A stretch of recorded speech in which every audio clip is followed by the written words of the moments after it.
नमस्कार दोस्तों, स्वागत है आप सभी का आपके अपने YouTube platform one week study point पर। दोस्तों आज की क्लास रहेगी BA second year second paper को लेकर, इतिहास दोस्तों हिस्ट्री को लेकर है। और विश्व का इतिहास 15वीं शताब्दी से 1945 शताब्दी तक दोस्तों जैनान शीशीजाली जोधपुर की ओर से प्रकाशित न्यू एडिशन 2023 का। तो दोस्तों आप अंत तक बने रहे। वैसे एक क्लास तो ऑलरेडी हो चुकी है अति लघुतरात्मक, जहां से हमने सवालों को स्टॉप किया था, तो वहीं से आज की क्लास स्टार्ट रहेगी।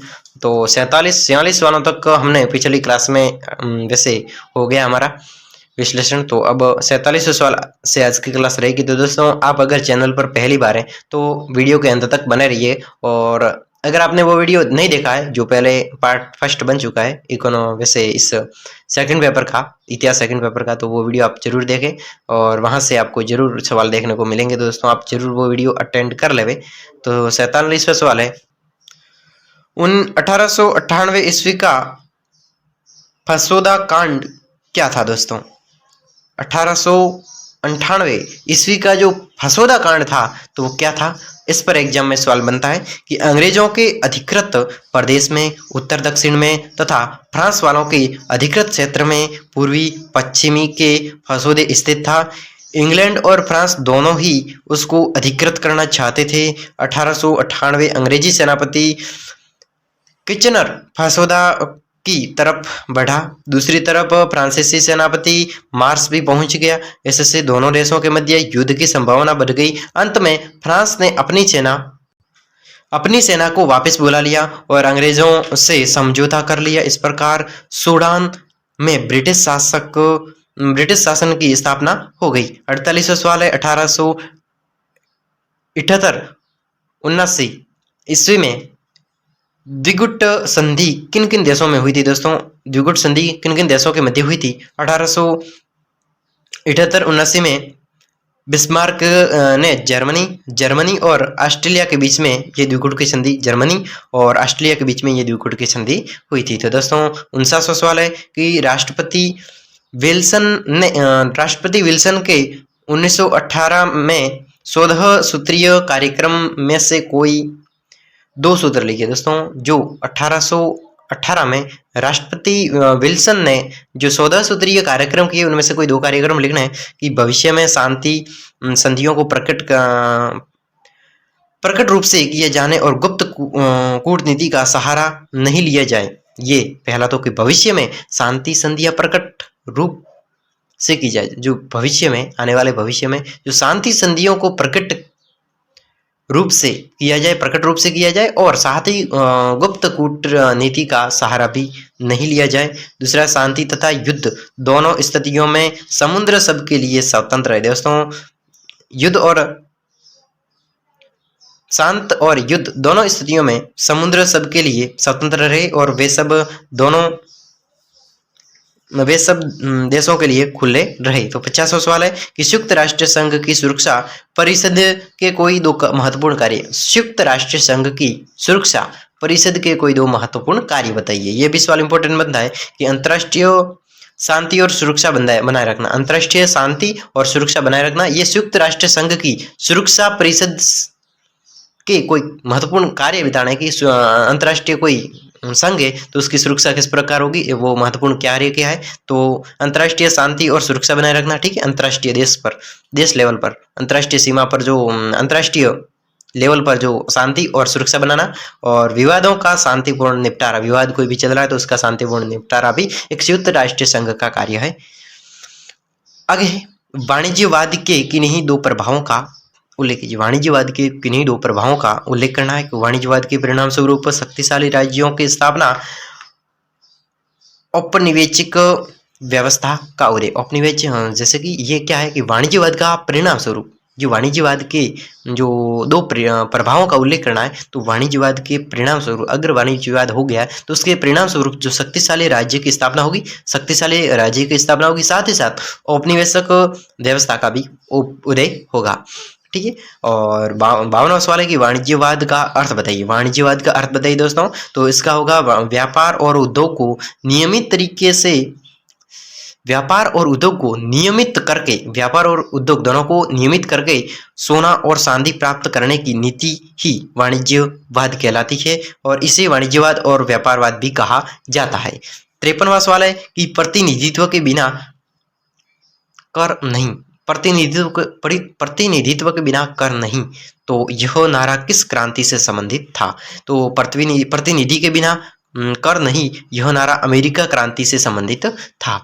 54वां सवाल है, इंग्लैंड में स्त्रियों को सर्वप्रथम मताधिकार कब प्राप्त हुआ? इंग्लैंड में स्त्रियों को सर्वप्रथम मताधिकार कब प्राप्त हुआ? तो इंग्लैंड में 1918 ईस्वी में विधेयक द्वारा 30 वर्ष की उम्र के ऊपर की महिलाओं को सर्वप्रथम मताधिकार दिया गया। इंग्लैंड में स्त्रियों को सर्वप्रथम मताधिकार कब दिया गया? तो इंग्लैंड में स्त्रियों को जो मत देने का अधिकार 30 वर्ष की उम्र से जो ऊपर महिला है वो ही सर्वप्रथम मताधिकार कर सकती है और ये 1918 में लागू हुआ।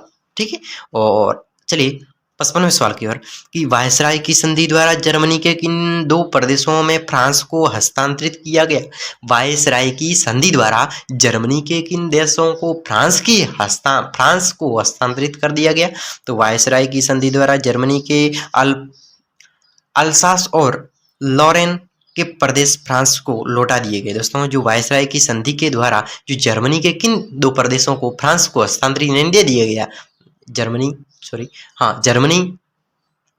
फ्रांस के पास से एक दो देशों को लिया था, प्रदेशों को लिया। वो कौन से कि वायसराय की संधि द्वारा जर्मनी के अल्पास और लॉरेन प्रदेशों को लौटा दिए थे। ठीक, 56वां है दोस्तों, मुसोलिनी के रोम अभियान को समझाइए। मुसोलिनी के रोम अभियान को समझाइए। मुसोलिनी ने फासिस्ट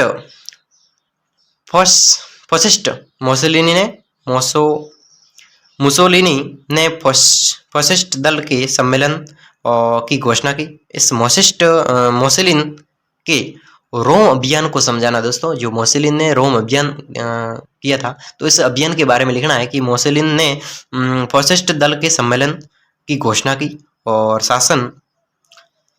शासन हमारे हाथों में सौंप दिया जाए। क्या की थी कि शासन हमारे हाथ में, सरकार हमारे हाथ में सौंप दिया जाए, अन्यथा इन्हें रोम पर चढ़ाई करनी होगी। इस पर कहां पर? रोम पर चढ़ाई करनी होगी। 27 अक्टूबर 1922 में फासिस्ट टुकड़ियां रोम की ओर चल पड़ी। इसे मुसोलिनी के रोम अभियान में के नाम से भी जाना जाता है। तो चलिए दोस्तों अगले सवाल की ओर आगे बढ़ते हैं।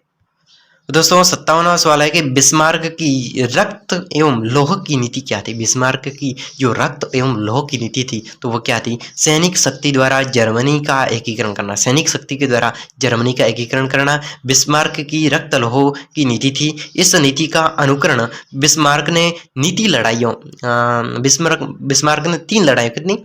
बिस्मार्क के द्वारा जो रक्त और लौह की नीति है तो ये क्या थी कि बिस्मार्क द्वारा जर्मनी का एकीकरण करना बिस्मार्क की एक रक्त और लौह की नीति थी। और इस नीति के अनुसार 3 नीतियां इसमें लड़ाइयां लड़ेगी इस नीति में कि डेनमार्क के साथ में, पहली तो लड़ाई डेनमार्क के साथ में 1866 ईस्वी में, ऑस्ट्रेलिया के साथ में, पहली तो डेनमार्क के साथ में, ठीक है, दूसरी है ऑस्ट्रेलिया के साथ में 1866 में, और तीसरी है फ्रांस के साथ में। ये रक्त और लौह की नीति के साथ में युद्ध किया गया 1870 में फ्रांस के साथ में, ठीक है, तीसरी। तो 58वां सवाल है दोस्तों, एग्जाम के दृष्टि से इंपॉर्टेंट सवाल बनता है कि साम्राज्यवाद से आप क्या समझते हैं? साम्राज्यवाद से आप क्या समझते हैं? 1870 ईस्वी के पश्चात यूरोप के उपनिवेशवाद की भावना प्रबल होने लगी, जिसे साम्राज्यवाद अथवा नवीन साम्राज्यवाद कहा गया। तो 59वां सवाल है, प्रथम विश्व युद्ध के पूर्व 2 गुटों के नाम लिखिए। प्रथम विश्व युद्ध के पूर्व के 2 जो गुट थे उसके नाम लिखने। पहला है त्रिराष्ट्रीय आतांत, ये पहला गुट था। प्रथम युद्ध से पूर्व यानी प्रथम युद्ध हुआ था उससे पहले जो दो गुट थे उन गुटों के नाम है। पहला है त्रिराष्ट्रीय आतांत 1907, जिसमें रूस, इंग्लैंड, फ्रांस सम्मिलित थे। क्या थे? इस त्रिराष्ट्रीय यानी 3 राष्ट्रीय, रूस, इंग्लैंड और फ्रांस, ये सम्मिलित थे। दूसरा है त्रिराष्ट्रीय गुट 1882, और इसमें जर्मनी, ऑस्ट्रेलिया और इटली ये 3 शामिल थे, ठीक है। दोनों त्रिराष्ट्रीय 1907 और दूसरा है 1882, ठीक है। जर्मनी, ऑस्ट्रेलिया और इटली, उसमें था रूस, इंग्लैंड और फ्रांस। ओके, 60वां सवाल है, एक संयुक्त राष्ट्रीय अमेरिका राष्ट्र संघ का सदस्य था? एक क्या संयुक्त राष्ट्र अमेरिका संयुक्त राज्य क्या संयुक्त राज्य अमेरिका एक राष्ट्र संघ का हिस्सा था, एक राष्ट्र संघ का सदस्य था? अमेरिका राष्ट्र संघ का सदस्य क्यों नहीं बन सका? दोस्तों एक अमेरिका है वो एक राष्ट्र संघ का सदस्य क्यों नहीं बन सका? दोस्तों सवाल कैसे भी पूछा सकता है, आपको ऐसे लिखना है कि अमेरिका उच्च सदन सीनेट द्वारा स्वीकृत नहीं होने के कारण अमेरिका राष्ट्र संघ का सदस्य नहीं बन पाया। क्यों नहीं बन गया था? क्योंकि ये एक उच्च सदन सीनेट के द्वारा एक स्वीकृति इसे प्रदान नहीं की थी, इसलिए ये सदस्य नहीं बन पाया, राष्ट्रीय संघ का सदस्य नहीं बन पाया। संयुक्त राष्ट्रीय संघ की स्थापना कब हुई? दोस्तों आप जानते भी होंगे संयुक्त राष्ट्रीय संघ की स्थापना कब हुई? कब हुई थी?